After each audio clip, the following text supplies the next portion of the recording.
Hey everybody, Mike Toy, Bonsai Boise. Get this new one here. It's called a Bonsai Assorted. Just kidding. I think it's a camellia. It didn't say anywhere, and I've never seen one before. I'm not familiar with camellias, so if I'm wrong on that, please do let me know. So we're going to call this a pre-bonsai. Let's get started.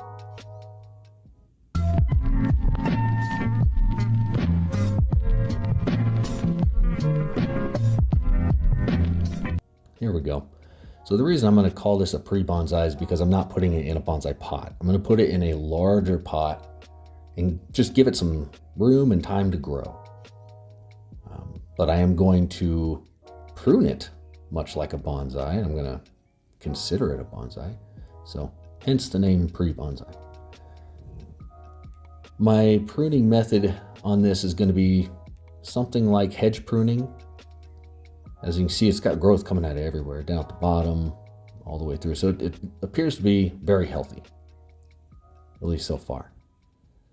So right now, I'm taking the branches back to, the first 2 or 3 sets of leaves or nodes. And the reason I always do that is so that when it grows, it will produce ramification. The branch will split into 2. You do it again later, and then it splits into 4, etc. And also because it gives the branch movement. It doesn't grow long and straight. It grows in a different direction. When you do that over and over and over, the tree has more character and it just looks cooler.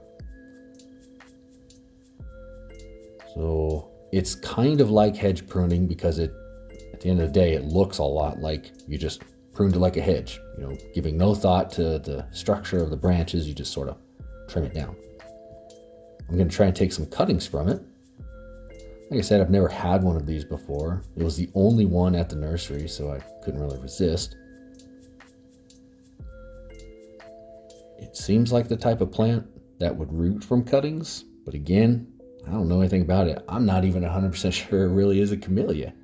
So would love feedback if anybody recognizes what this is. It looks a lot like a ficus to me. I noticed this. I don't know what that is. Some kind of bug or something. Whatever it is, I don't like it. So we're going to get rid of it. So I got rid of some leaves on these cuttings, put them in some jars of water, and I'm going to put them in the greenhouse. We'll just see what happens.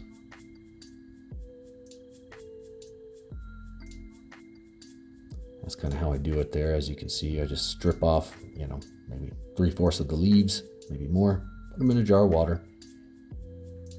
And I'm trying it 2 ways, one in a clear jar and one in an old pre-workout bottle, jug, jar, whatever. So wait till you see the root system on this guy. But before we get to that, this is the pot I'm going to put it in. Yes, I know it's not a bonsai pot. I know this is a bonsai channel. It's kind of like I'm cheating. But I'm doing it for a reason. It's still relatively small, so I want to give it some time to grow. And this will give me a chance to kind of observe it. Just watch it grow, see its habits, see what it likes and doesn't like.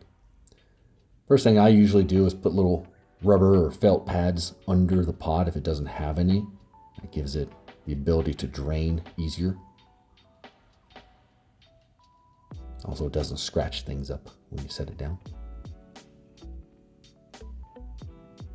This pot was given to me from someone I met recently. His name is Wes. Thanks, Wes, for the pot.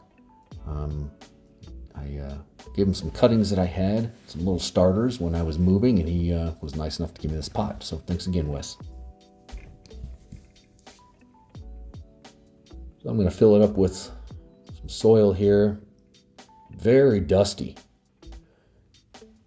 I really sifted the heck out of this ahead of time, like I always do, but once you turn on the lights and pour it in, you realize just how much dust this stuff has.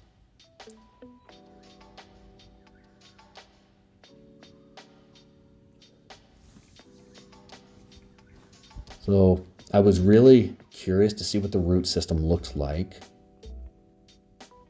I'll say it's not what I expected. Probably not what you're going to expect either, unless they all do this and you're familiar with these, but I'm just gonna slowly chip away here, raking outward at superhuman speed. Right off the bat, I see one big fat root right there, as you can see, and then another one coming off the side, and I'm getting nervous at that point, going, oh, what's this?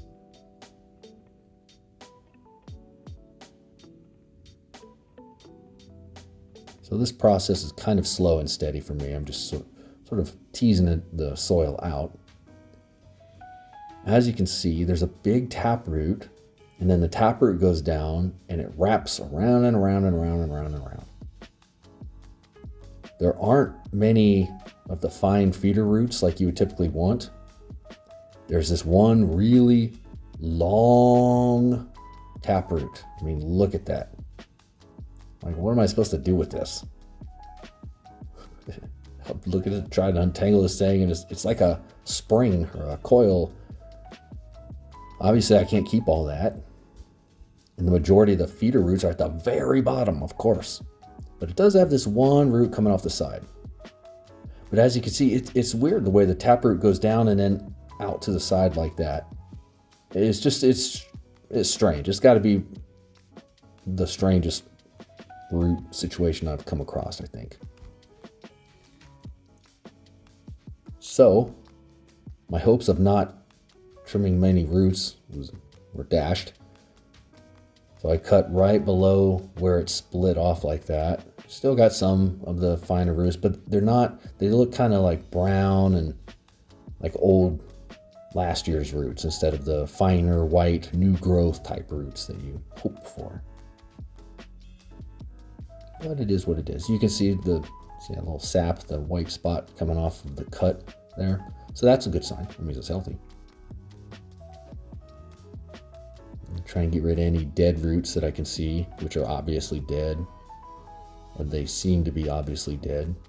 I think I got enough there to balance out the foliage, considering how much foliage I took off. There it is. Worst case scenario, it dies and I wasted all my time and effort. That's the worst case scenario. It doesn't happen as often these days. So now what I'm going to do is sort of figure out how I want to situate it. And I just decided to go with sort of an upright position, just like you would any other plant. I'm not going to get fancy with it and put it on a slant or a lean. I imagine I'm just going to let it grow for a few years, probably, just to get to know it, learn more about it, figure out for sure exactly what it is, and just let it regain some strength and character and trim it back the way that I've been doing. Quick note on my trimming style too. I know I said it's kind of like a hedge pruning. I use sort of a hybrid between hedge pruning and clip and grow. Clip and grow is where you clip it all back, you let it grow out. You clip it all back and you let it grow out. Hedge pruning is you don't pay attention to what's going on the inside. You just prune it down to a particular shape and size. I do a mixture of both. Oftentimes, it's kind of like hedge pruning, but there's no harm in looking at the structure and being somewhat selective, so that's what I'm doing. I find hedge pruning is better for the overall health of a tree. Clip and grow, you end up in the long run getting a better looking tree with less scars and structurally more correct. So there it is. That's how it's looking in this new pot. Like I said, it's pre-bonsai, so it's not a bonsai pot, but it's got a lot of room to grow in there. If it is a camellia, like I think it is, then it flowers from what I understand. You'll also notice I left the branches growing from the base there, and I'm doing that purposely as sacrificial branches so that it will help thicken the trunk. And that helps with taper too, because when I do eventually cut those branches on the bottom, typically, or in theory, those spots are thicker than above it. So it just helps with taper. So would love any comments and feedback that anybody has on these, and with any experience that you've got. And I'll show it in some updates now and then too, so you can see how it's going with it. But I appreciate you watching. Thanks. Have a good rest of your day.